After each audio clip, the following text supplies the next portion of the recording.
Hey guys, welcome to another day. We are going to do something different for check-in today, and I know we just started 2 words yesterday, but I saw sort of funny thing online that said to put your name would be the feeling you are feeling with the last thing you ate out of the cupboard. So for me right now, that would be I am feeling content. And the last thing I ate was beef jerky, so my name is Content Beef Jerky. And I would invite you at the end of this to comment on this post with what you're feeling and the last thing you ate, which is sort of your name for the day. And I'm going to start by reading you a poem. It's a very silly poem by Shel Silverstein. Oh, and Pippa is getting in the way. Pippa, hey. Pippa, stop. So there's Pippa, now you've met her. But here's the poem. Shel Silverstein is one of my favorites. I looked for some funny ones from different authors, and I really just, he has the most that I like, I guess. The best selection of silly poems, in my opinion. So this one's called Snowball. I made myself a snowball as perfect as could be. I thought I'd keep it as a pet and let it sleep with me. I made it some pajamas and a pillow for its head. Then last night it ran away. But first, it wet the bed. So, yes, I'm sure you have in your mind what that sort of image would look like. And you'll notice there are some words that rhyme there. So what I'm going to teach you how to do today is a way to write a rhyming poem. Sometimes writing rhyming poems is tricky.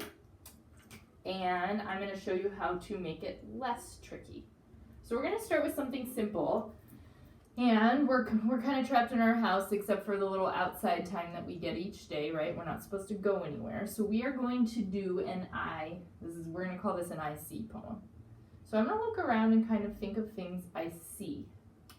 And starting with, of course, in my house, as you guys know from last time, there are lots of books. So I see a book. I'll write the word book here. Now, right off the top of your head, I bet you can think of words that rhyme with book. But say you can't.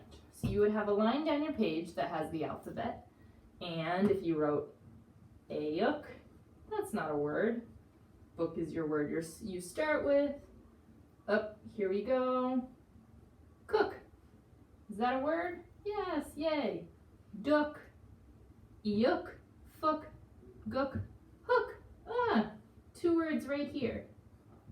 So the first line of my poem might be, let's see, I'll write it in red. I see a book. Can it teach me to cook?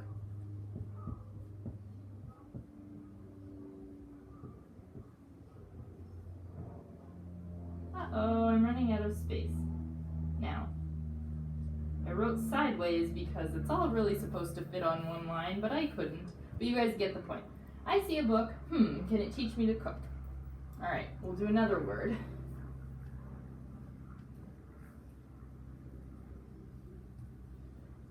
And I know you can't see her, but you saw her earlier. So my next word is cat. So, at.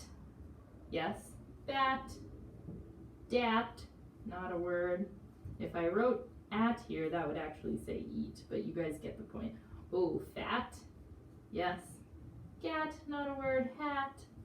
So lots of rhymes. As you can see, I didn't totally go down the alphabet, but I've got some things that work here. So I'm going to switch to red.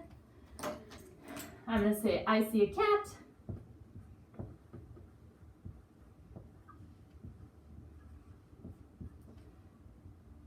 Boy, oh boy,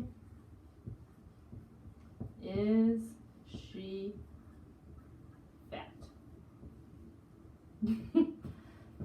And Pippa knows that I love her, even though she's a little bit plump. So that I know that's not very polite to say about my cat, but she is a little bit overweight. I am trying to watch her food. Alright, one last one. I see, now I also see a dog, but I feel like I should get something in here that is not an animal. But Hank is also sleeping right over here.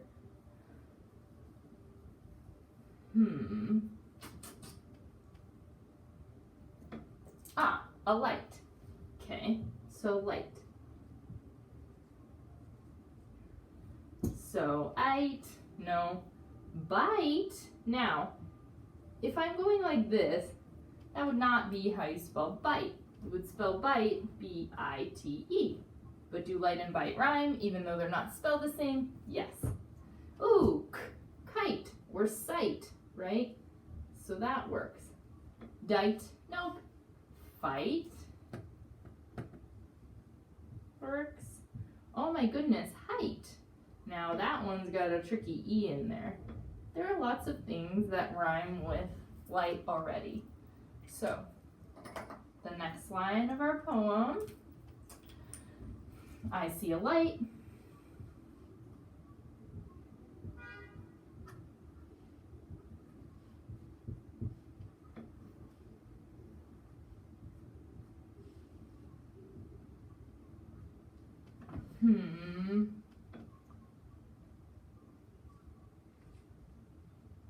Can't think of something that makes sense with light, with what I have. So I'm actually going to keep going because I could say, I see a light, I hope it doesn't fight, or I hope it doesn't bite.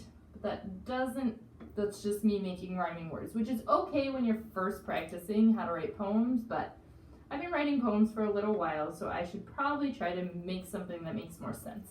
So let's keep going with our alphabet. Gite. Oh, there we go. Kite. Light. Might. Okay, I might do something with might. I see a light. Okay, maybe not might. And I know this next one. Look what I'm getting to. N. And you're probably sitting here yelling at the screen, Miss Blanchett, night, night, that will work. So, yes, definitely night and light go together. I see a light. It will shine. Oh, I could just stop with it will shine bright. But I'm going to say it will shine in the night.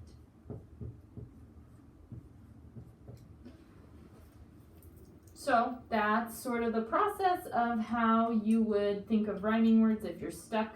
And I think in the next video I'll teach you, or I'll try to show you how to work backwards. So if you have two rhyming words, sort of how to think of what you want to be at the end and think backwards to write the beginning part of your poem. But we will save that for next time. Now this poem and the one I read you earlier are sort of silly. Just so you guys know, I tend to read you silly poems, but there are a lot of other poems in the world that aren't always silly. So people write for different reasons, and kids tend to really like funny poems, which is why I read them, but I think I will share with you another more serious poem another day. So with that, I'm going to read you the music so you can get ready, find a comfortable spot. And here we go. This week's feature composer is Johann Sebastian Bach. The feature composition is the third movement of Brandenburg Concerto No. 2. The second Brandenburg Concerto features 4 instruments: trumpet, oboe, violin, and recorder. Bach combined these instruments many different ways. He enjoyed contrasting both the bold trumpet with the perky oboe, and then the delicate recorder with the elegant violin. Sometimes Bach combined all 4 instruments together.